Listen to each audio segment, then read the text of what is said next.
17 বছর একটা প্রতিহিংসা, একটা হিংসাত্মক মনোভাব নিয়ে দুর্বৃত্তায়ন, দুর্নীতি, দুঃশাসন, এই ধরনের একটা পরিস্থিতি 17 বছর সৃষ্টি করেছিল। প্রত্যেকটা মানুষ রন্ধ্রে রন্ধ্রে টের পেয়েছি।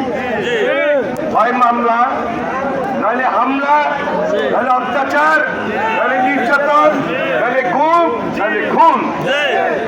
সবাই আমরা ভুক্তভোগী ছিলাম না? কথা বলতে পারি না। একটা আয়ামে জাহিলিয়াতের যুগ স্থাপন করেছিল, বর্বরতার যুগ, প্রতিহিংসার যুগ, অত্যাচার নির্যাতনের যুগ। কিন্তু আল্লাহ কাউকে ক্ষমা করে না। আমরা আগেও বলতাম যে এই ক্ষমতা পার্মানেন্ট না, এই ক্ষমতা চিরস্থায়ী না। হাসিনা কোনোদিন চিরস্থায়ী হতে পারে না। তার পিতা 72, 73, 74, 75 একে কাল অধ্যায় সৃষ্টি করেছিল।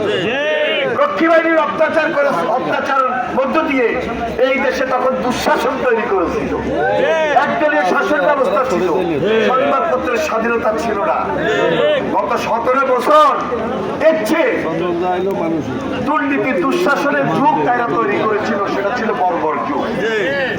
এই জন্য মানুষ আন্দোলন করেছে, আন্দোলন করতে গিয়ে গুমের শিকার হয়েছে, খুনের শিকার হয়েছে।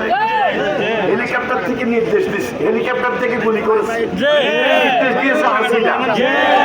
আপনি আল জাজিরা বলেছে।